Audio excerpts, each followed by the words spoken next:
So, today we are leaving to go to Knoxville, Tennessee. We're going to AlienXPO. This is my first UFO convention I've ever been to. Shout out to Bree for finding it. We're going with Bree and Matt. Travis Walton's going to be there. Kathleen Martin is going to be there. So it's going to be super cool, I think. Honestly, with these sorts of, a lot of these cons, you're kind of going in blind. So I really have no idea what to expect, but we're about to make the 4-hour drive up there, and we're going to spend the weekend there. And they released the schedule today, or was it yesterday? And it looks like there's going to be some great content. So I'm going to try to vlog. I'm not taking my camera. I'm just going to travel light. So I'm just going to vlog with my phone. So hopefully we get something out of it. Hi, Future Katie here to give you a recap of AlienXPO 2019 in Knoxville, Tennessee. As far as I can tell, this was the first one and quite possibly the first conference/convention of its kind in Tennessee. We aren't Tennesseans, but we are about 4 hours away from Knoxville, so we decided to make a weekend out of it. So Friday night we assembled together and we rode up to Knoxville. The drive really isn't too bad. It's like right about when you start to feel like you're driving too long, then you're there. So that was cool. We stayed at the Holiday Inn, which was right across the street from the convention center. Oh yeah, and I think tickets were like $35 or something. Really not bad at all. Maybe $45 for the weekend. So when we got there on Friday, it was late, so we just went straight to bed. And then Saturday we woke up.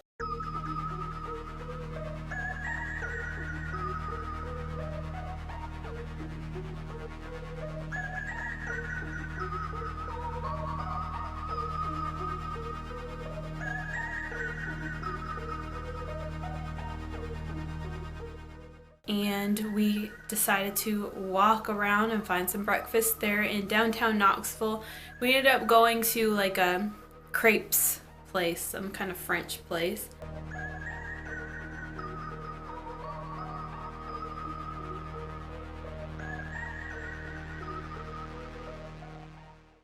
And it was cool.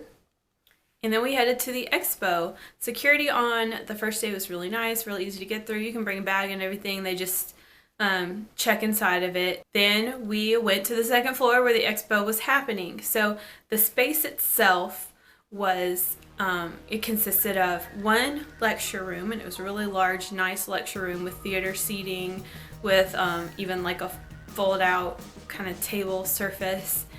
And then when you went up the stairs, there was a hallway and a ballroom, and that's where the vendors were. And the vendors had, they had artists, they had t-shirts, they had posters, they had a tattoo artist who was doing tattoos, so you could get a tattoo there. They had, a mask maker, they had gems and minerals, they had oddities, there was all kinds of cool stuff. I really, really like those vendors because it's different than what I get where I live.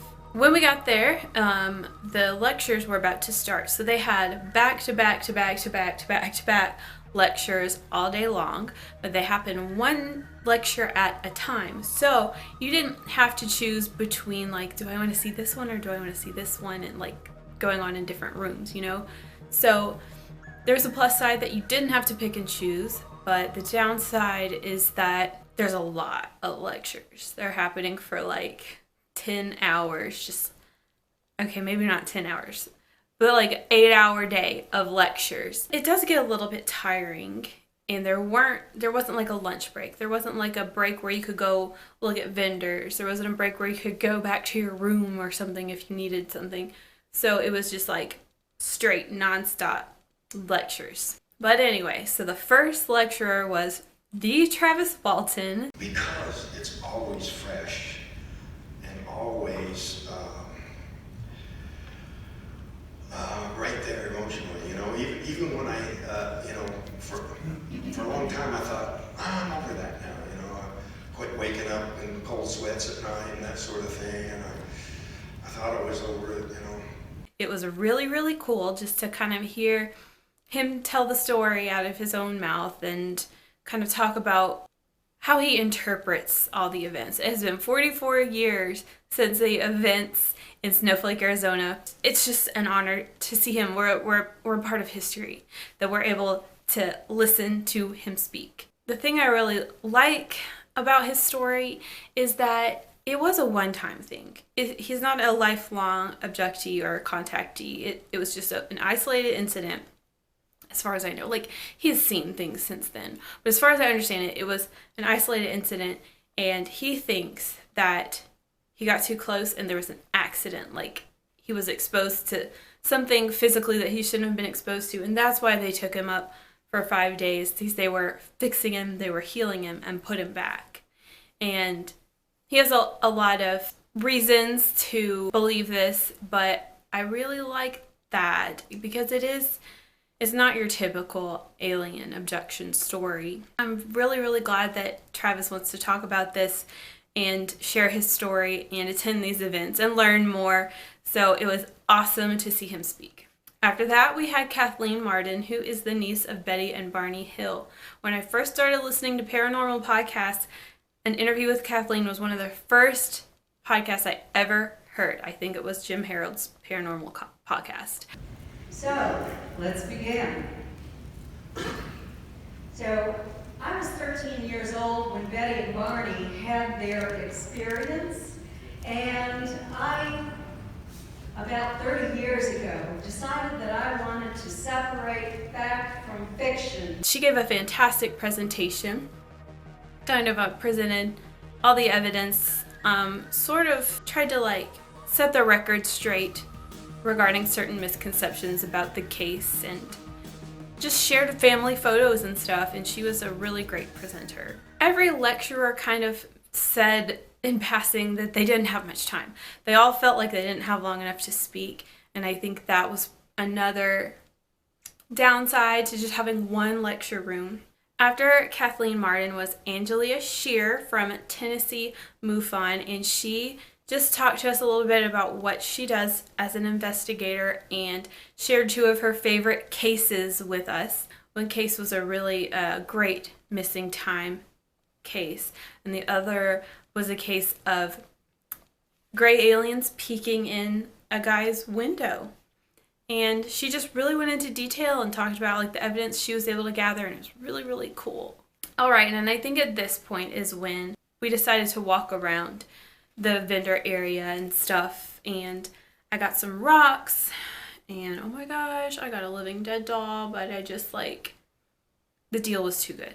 This guy cut me a serious deal, so I had to do it. Shout out to Mountain Oddities, and shout out to Ascension Wellness and Yoga for the rocks. The deals were awesome at AlienXPO. And I think also during this time is when we went back to the room for lunch. We made sandwiches. And during this time, Mike Barra from Ancient Aliens was presenting via Skype. Next, we went back to the lecture hall and watched Ray Hernandez present cases of contact with non-human intelligences. And this was a huge academic survey he and a team conducted on a large group of people from all over the world who have been contacted by non-human intelligences, and he presented a lot of his data. And I think one of the main points of his findings, at least to me, was that not all contact experiences are negative. And we're taught that a lot of the time, if someone has an abduction experience, that it's very traumatic and very negative forever and ever and ever.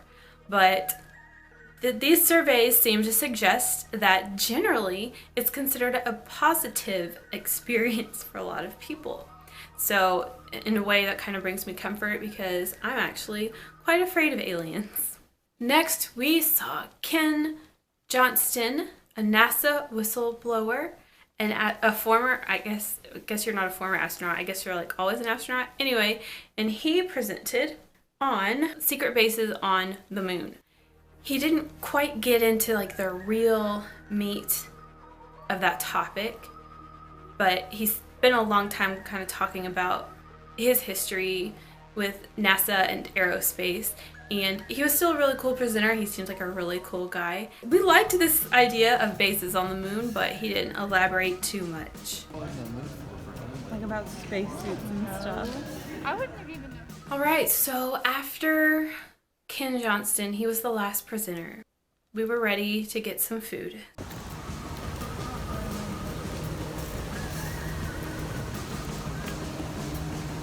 We just finished up day 1, sort of. It's not over yet because we're gonna get dinner and stuff. But first, we came to see this beautiful water place.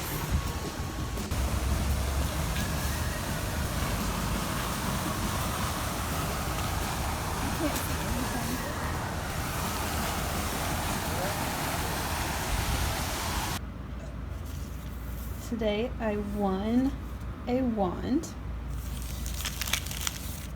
I got some moldavite. I got some shungite or shungite, zoisite and ruby, malachite, and a ruby and kyanite. Sorry for the lighting. And finally, I got maggot, and she was not $100. He gave it to me for like $45. My gosh. It was a good day. So we started walking around downtown Knoxville and we made it to this area, I guess it's called Market Square. We didn't know downtown was gonna look like this.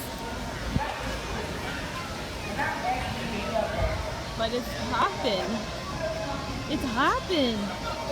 It's lit. It's really popular. It was booming.